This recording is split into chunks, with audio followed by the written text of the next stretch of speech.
Imagine driving down a lonely stretch of highway, the hum of the engine your only companion. The road seems endless, quiet, until you notice the faded sign, Interstate 70. Few people know that beneath the asphalt lies a trail of unsolved terror. Between 1992 and 1994, someone, somewhere, was hunting along this road. They called him the I-70 killer.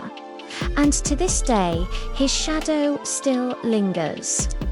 It began in the spring of 1992. Small towns across the Midwest, Indiana, Missouri, Kansas became connected not just by a highway, but by a chilling pattern. Each crime took place near Interstate 70. The victims were almost always store clerks working alone, mostly young women.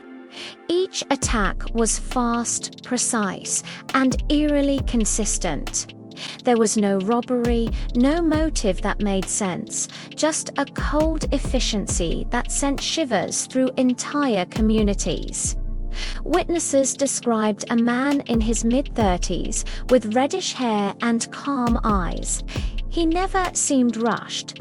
He'd enter quietly, say little, and then vanish before anyone could react. Police from multiple states joined forces, tracing every vehicle and following every tip, but the killer was always one step ahead. Months turned into years. Composite sketches spread across news stations, gas stations, and truck stops all along I-70. Yet nothing broke the case.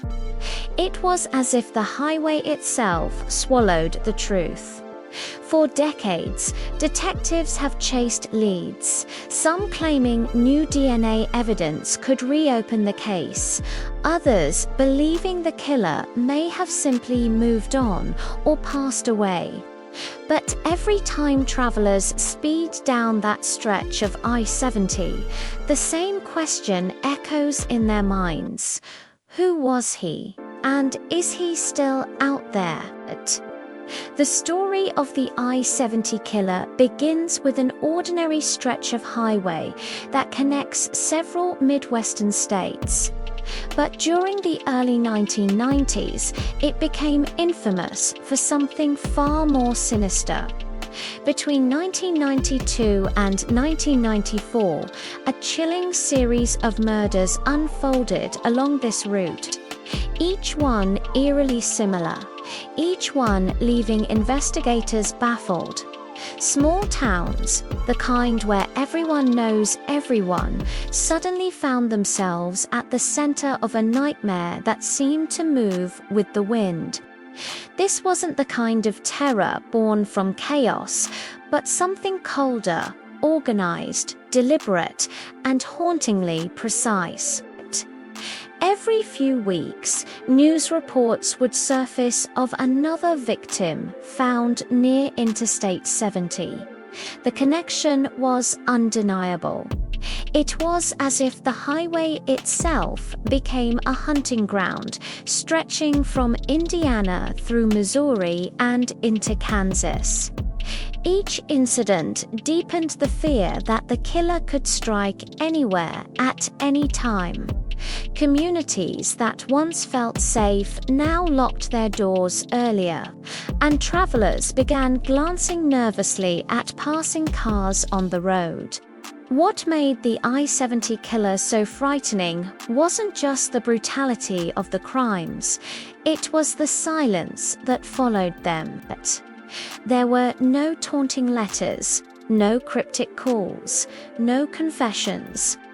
Just a chilling pattern repeating across state lines, leaving families shattered and detectives desperate for clues. Even decades later, the mention of the I-70 corridor sends a shiver down the spine of anyone familiar with the case. a grim reminder of how easily evil can travel undetected through the quiet heart of America. The victims of the I-70 killer shared one disturbing commonality. They were all young clerks, usually women, working alone in small stores during quiet hours. This detail painted a terrifying picture of a predator who chose his targets with chilling precision. These weren't random acts of violence. They were carefully timed encounters, planned when the stores were nearly empty, when the sound of a closing door or a cash register might be the only thing breaking the silence. Each murder followed a pattern that spoke of control and calculation rather than impulse. This consistency gave investigators an unsettling glimpse into the killer's mind. He seemed to know the rhythm of small-town businesses, striking when vulnerability was highest. Some believed he might have worked along the highway himself, truck driver, a traveling salesman, or someone familiar with long, lonely roads and isolated storefronts. The familiarity of the settings, the convenience stores, bridal shops, and small boutiques made the story all the more terrifying. These were not dark alleys or abandoned buildings. They were places where people felt safe. As the crimes continued, local business owners grew fearful. Many began installing cameras and keeping more than one employee on shift.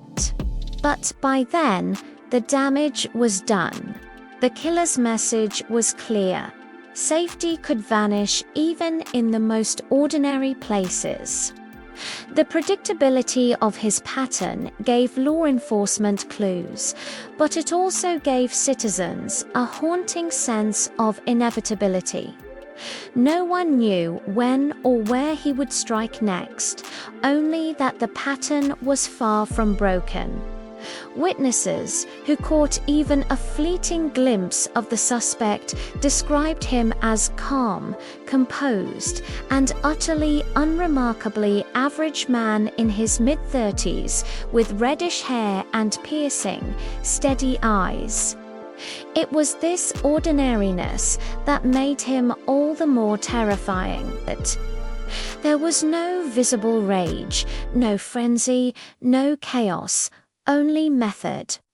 Those who saw him recalled how he moved quietly, as if he'd done this before. He never shouted, never ran, and never appeared panicked. It was as though he had rehearsed every moment of his crimes.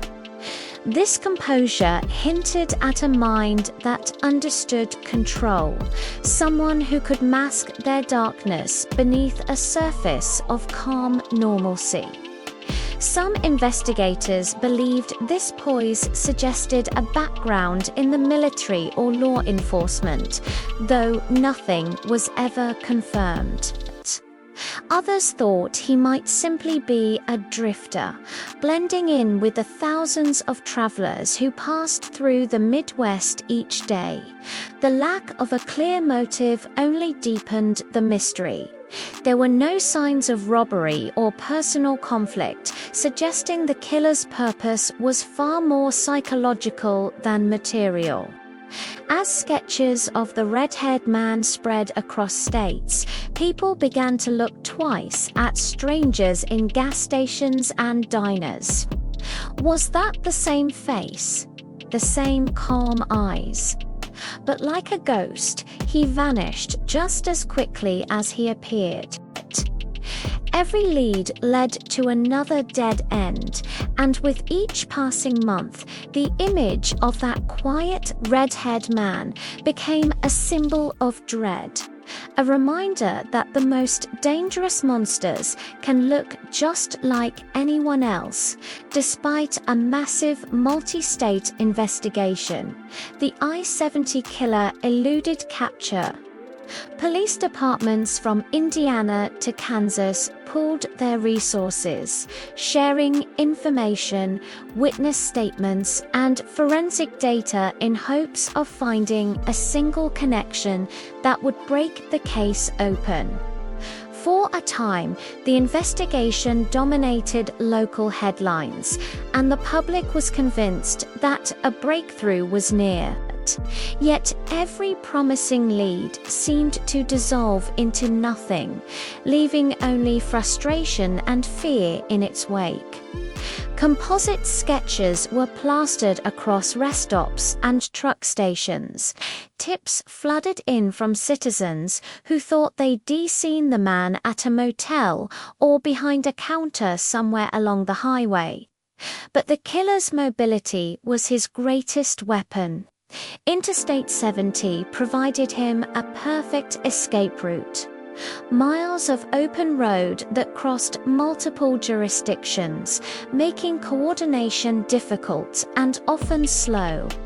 It was a chilling lesson in how geography itself can protect a criminal. Years passed and evidence grew cold. Witness memories faded and newer crimes took priority. Forensic technology was not yet advanced enough to provide the DNA breakthroughs that exist today. Some detectives retired with the case unsolved, their files still sitting on dusty shelves. The I-70 killer's story endures not only because it remains unsolved, but because it represents something deeply unsettling about human nature, the idea that evil can exist quietly among us. He wasn't a creature of the night or a figure lurking in shadows. He drove on public roads, bought gas, maybe even smiled at strangers. It's this ordinariness that makes his mystery so disturbing. He could have been anyone, anywhere, blending seamlessly into the background of everyday life. For decades, travelers along Interstate 70 have passed the same towns, the same exits, the same quiet storefronts, unaware of the darkness that once unfolded there. Each stretch of pavement carries whispers of what happened, a silent echo of unanswered questions. Even today, modern investigators revisit the case with renewed hope, using DNA analysis and digital databases to search for the truth that slipped through the cracks of time. But perhaps the most haunting element is what remains unknown. Whether the killer has died, changed identities, or simply stopped. His story continues to remind us that justice doesn't always come, and that some mysteries never find closure. The I-70 killer symbolizes the fragility of safety and the chilling reality that sometimes the most ordinary faces can hide the darkest secrets. The I-70 killer remains one of America's most haunting, unsolved mysteries. A ghost on the road, a reminder that evil can travel quietly beside us. Sometimes, the scariest monsters don't hide in the dark. They drive right past us. Thanks for watching. If you want to dive into more mysteries like this one, don't forget to subscribe. See you next time.